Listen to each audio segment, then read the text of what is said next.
Bismillahirrahmanirrahim. Welcome to Sandal College Voice Section Online Class 7.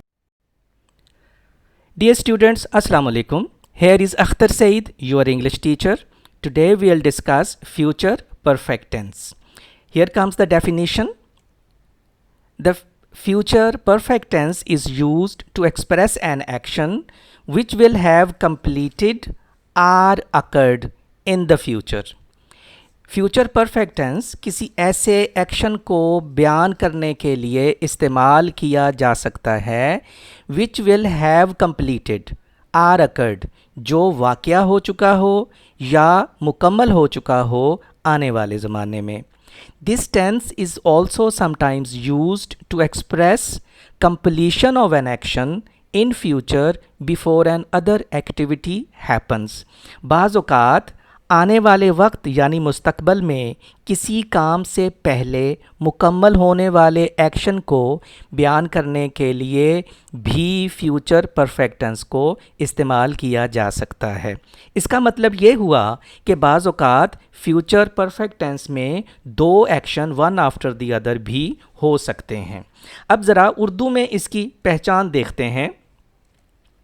Urdu फ़िक्रा के आखिर में चुका होगा, चुकी होगी या फिर चुके होंगे आता है. फ्यूचर परफेक्ट टेंस के लिए उर्दू में दो तरह की पहचान हो सकती है. एक तो मैंने बताया चुका होगा, चुकी होगी, चुके होंगे, या फिर या होगा, ये होगी या ये होंगे भी आ सकता है. अब ज़रा उर्दू में इनके फ़िक्रात देखते हैं. नंबर 1, मैं सबक याद कर चुका हूँगा. एंड पे आया चुका हूँगा, जिससे पता चला कि ये फ्यूचर परफेक्ट टेंस का फ़िक्रा है. अब इसी सेंटेंस को इस या होगा, ये होगी, ये होंगे के साथ भी देखते हैं कि वो कैसे हो सकता है. मैंने सबक याद कर लिया होगा. अब एंड पे या तो चुका हूँगा या लिया होगा या होगा आ जाए तो वो फ्यूचर परफेक्ट टेंस का फ़िक्रा होता है. एक और एग्ज़ाम्पल देखते हैं. आलिया खाना खा चुकी होगी, चुकी होगी, फ्यूचर परफेक्ट टेंस. इसको दूसरी एग्जांपल से भी देखते हैं. या आलिया ने खाना खा लिया होगा, चुकी होगी या फिर लिया होगा या होगा, ये भी फ्यूचर परफेक्ट टेंस के ही सेंटेंसेस हैं. एक और मिसाल देखते हैं. वो मैच जीत चुके होंगे, चुके होंगे आ जाए तो वो फ्यूचर परफेक्ट टेंस होता है. अब ज़रा इस या होगा के साथ भी इसको देखते हैं. उन्होंने मैच जीत लिया होगा.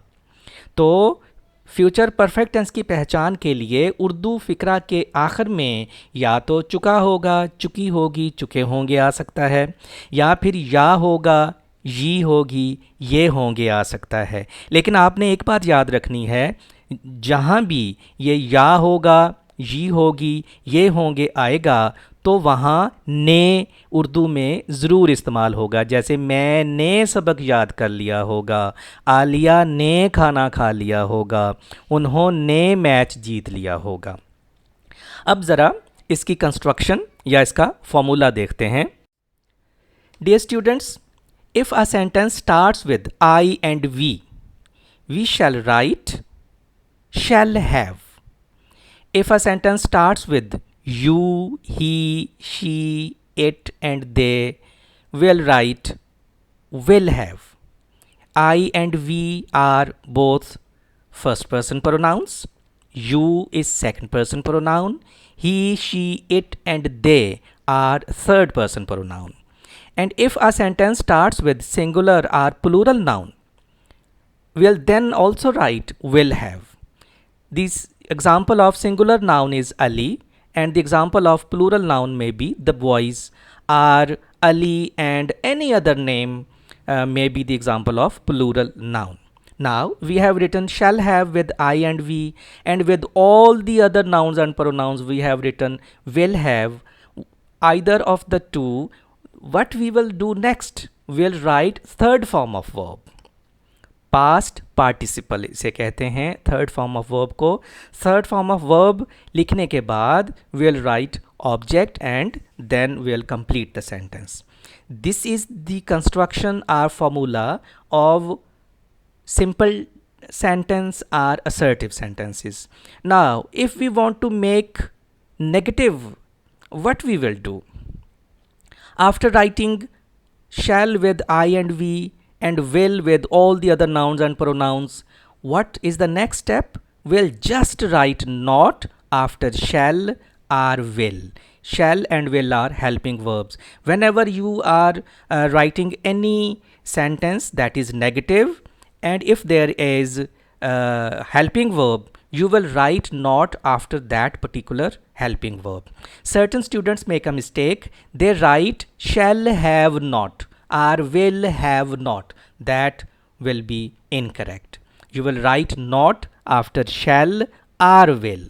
Then we'll write have, shall not have, will not have. Then the same as we have written in the positive sentence. For example, third form of verb, then object.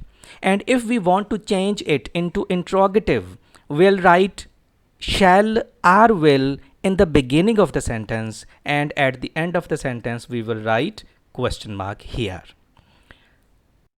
Now we see an example. मैं ख़त लिख चुका हूँगा. I hope आपको याद होगा कि हम हमेशा स्टेप्स में सेंटेंसेस करते हैं जब हम उनको ट्रांसलेट करना चाहते हैं किसी टेंस में. तो first step is last word identification of tense, that is चुका हूँगा. चुका हूँगा, चुकी होगी, चुके होंगे आ जाए तो that is future perfect tense. Next step is what is the first word, that is मैं की इंग्लिश होती है आई के साथ यहाँ लिखेंगे shall have and third form I shall have written a letter. If we want to change it into negative sentence, what we will write? We'll write I shall not have written a letter. If we want to change it into interrogative, we'll write shall in the beginning, and in place of shall or will, we'll write noun or pronoun. So here, shall I have written a letter? And dear students, I always say never forget to put question mark at the end of interrogative sentences. Let's see some more sentences. Number 1. बच्चे अपना सबक याद कर चुके होंगे. What is the first step? That is the identification of tense. End पे है चुके होंगे. इससे पता चला कि ये फ्यूचर परफेक्ट टेंस का फिक्रा है. Next step is what is the first word of the Urdu sentence, that is बच्चे. बच्चे की इंग्लिश चिल्ड्रन. चिल्ड्रन नाउन होता है. मैं दोबारा बताऊं, आई एंड वी, इसके साथ हम लिखेंगे शैल हैव और बाकी सब के साथ हम लिखेंगे विल हैव. तो the children will have, the children will have learnt their lesson. Sentence number 2. हमने ड्रामा देख लिया होगा. अभी हमने डिस्कस किया था ना कि सेंटेंस के एंड पे या तो चुके होंगे आ सकता है या फिर या होगा आ सकता है. That is the identification of tense. वो हमें मदद करता है ये बताने में कि ये किस टेंस का फिक्रा है. तो लिया होगा ये है फ्यूचर परफेक्ट टेंस का sentence. Next step is what is at the start of the sentence, that is हम की इंग्लिश होती है we के साथ हम क्या यूज़ करते हैं? shall have. and third form here, we shall have watched the drama. let's sentence number 3. लड़के मैच नहीं जीत चुके होंगे. what is the first step? That is the identification of tense, that is चुके होंगे. चुके होंगे हो तो वो फ्यूचर परफेक्ट टेंस का फिक्रा होता है. Next step is what is the first word, that is लड़के. लड़के की इंग्लिश बॉयज़. बॉयज़ नाउन है तो नाउन के साथ हम फ्यूचर परफेक्ट टेंस में विल हैव यूज़ करते हैं और फ्यूचर परफेक्ट टेंस में शैल हैव या विल हैव लिखने के बाद हम पास्ट पार्टिसिपल यानी third form of verb use करते हैं. The boys will not have, negative था तो not have one the match. The boys will not have one the match. Sentence number 4. क्या माली ने फूल तोड़ लिए होंगे? What is the first step? That is identification of tense. Identify क्या हुआ, लिए होंगे से, वो है future perfect tense. What is the first word, that is क्या। क्या को हम यहाँ से ख़त्म कर देंगे, तो माली ने फूल तोड़ लिए होंगे। माली गार्डनर इज़ अ नाउन, इसके साथ हम विल हैव यूज़ करेंगे और इंट्रोगेटिव की सूरत में विल को सेंटेंस के स्टार्ट में ले आएंगे। तो will the gardener have picked the flowers, will को स्टार्ट में लिखेंगे चूँकि इंट्रोगेटिव सेंटेंस है। Will the gardener have picked the flowers. एक बात आप याद रखेंगे, अगर तो सेंटेंस में माली है तो फूलों के तोड़ने के लिए हम पिक्ड यूज़ करेंगे। अगर माली के अलावा जैसे उसने, मैंने, आलिया ने, असगर ने फूल तोड़े हैं, तो फिर हम यहाँ प्लक्ड यूज़ करेंगे, PLUCKED, फ्यूचर परफेक्ट टेंस के लिए। नेक्स्ट इज सेंटेंस नंबर 5, मैं अपना सबक याद कर चुका हूँगा। First step is identification of tense. चुका हूँगा से पता चला कि ये फ्यूचर परफेक्ट टेंस का फिक्रा है। Then next step is what is the first word, मैं की इंग्लिश आई के साथ हम शैल हैव यूज़ करेंगे और साथ थर्ड फॉर्म हम यूज़ करेंगे। तो I shall have learned my lesson, I shall have learned my lesson. Sentence number 6, मजदूर पुल की मुरम्मत कर चुके होंगे। What is the first step, चुके होंगे से पता चला future perfect tense. What is the first word, मजदूर, इसकी इंग्लिश होती है लेबरर्स, ये नाउन है तो नाउन के साथ हम विल हैव यूज़ करेंगे। The labourers will have repaired the bridge, will have plus third form. Sentence number 7, उन्होंने खाना खा लिया होगा।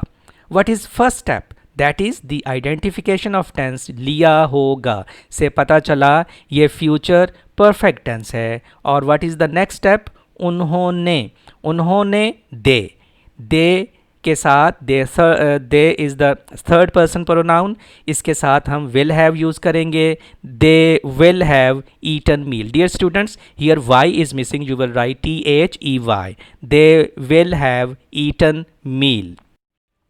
सेंटेंस नंबर 8, क्या वो इतवार तक काम मुकम्मल कर चुका होगा।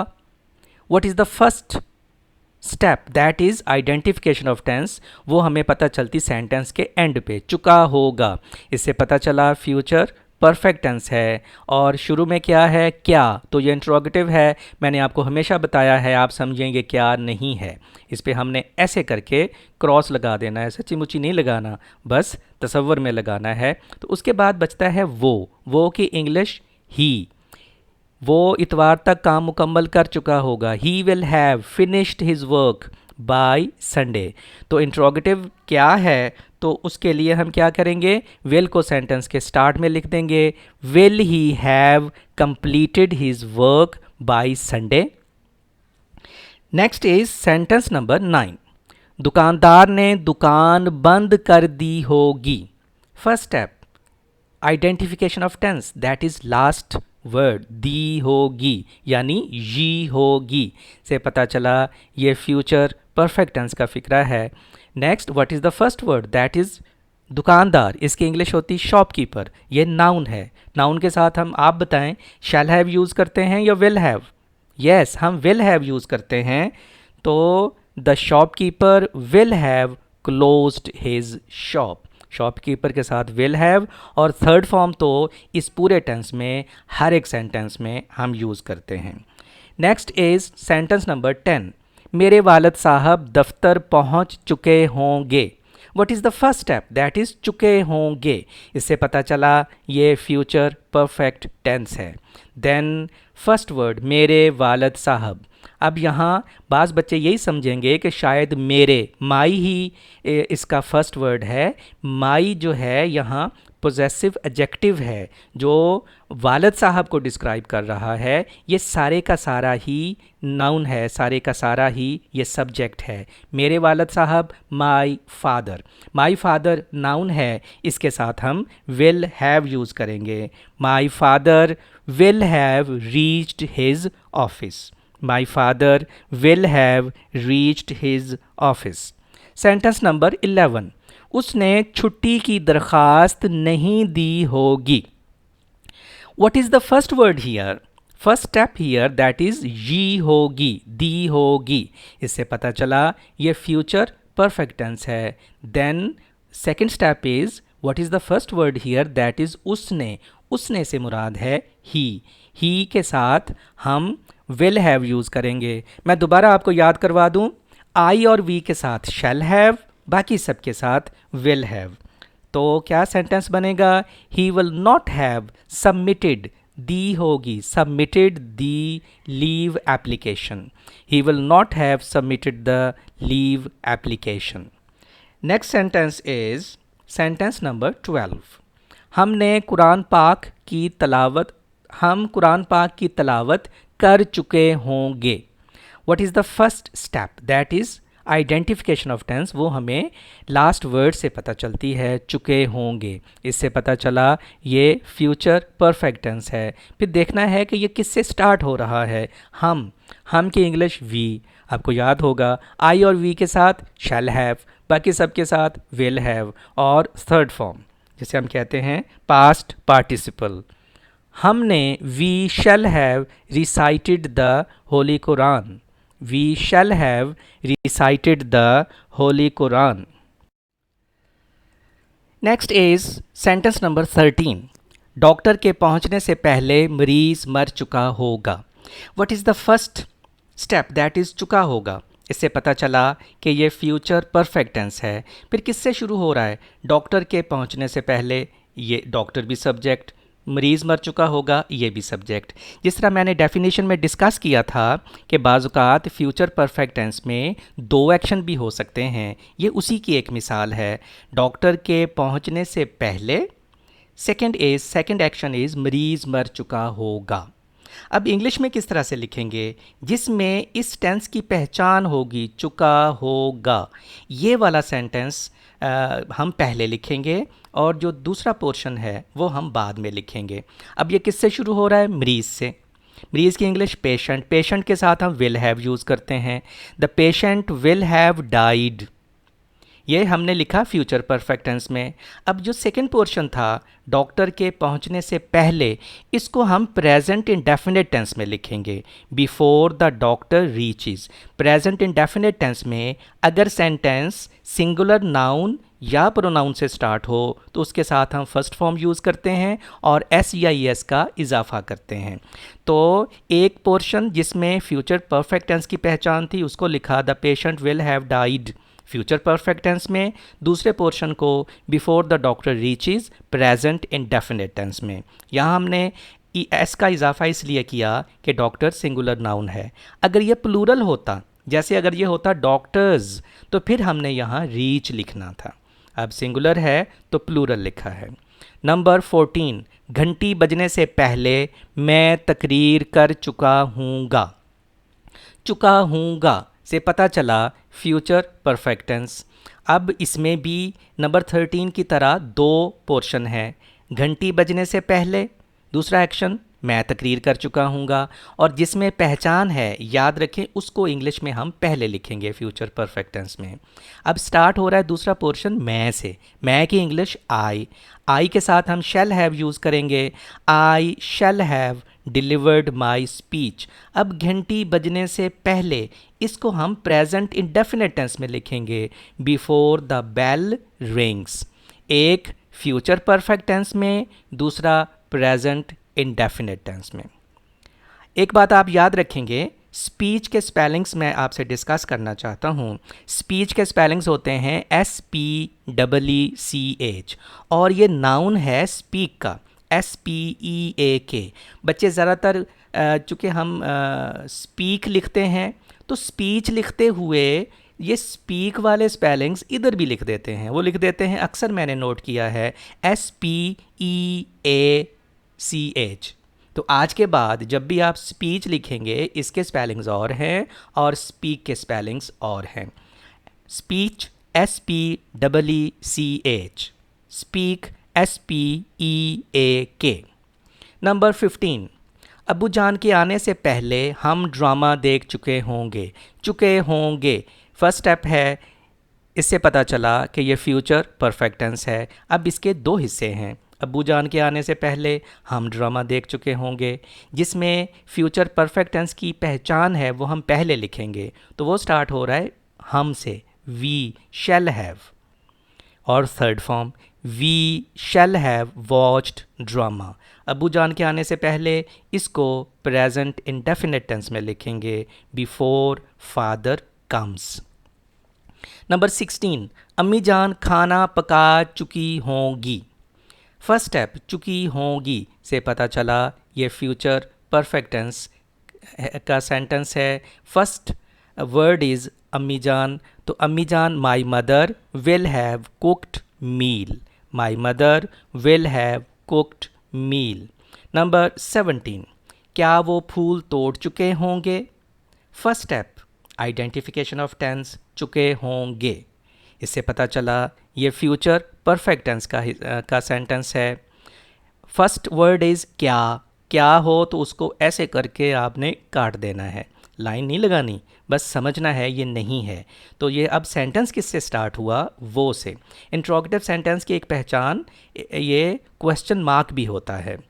तो वो क्या हम ख़त्म कर देंगे, वो की इंग्लिश दे, दे के साथ हम विल हैव यूज़ करेंगे, दे विल हैव। अब इंट्रोगेटिव है तो विल सेंटेंस के स्टार्ट में ले आएंगे। Will they have plucked flowers, will they have plucked flowers. That's all of today's lecture. Dear students, आपने ये जहन में रखना है कि फ्यूचर परफेक्ट टेंस चुका होगा, चुकी होगी, चुके होंगे आता है। आई और वी के साथ हम शैल हैव यूज़ करेंगे और बाकी तमाम प्रोनाउंस और नाउन्स के साथ हम विल हैव यूज़ करेंगे और उसके साथ वर्ब की थर्ड फॉर्म यूज़ करेंगे। Dear students, once again I advise you to watch and listen this lecture again so that you may understand it very well. If you face any problem, if you have any question, you may comment in the comment section. Till some next lecture, take care. Thank you very much.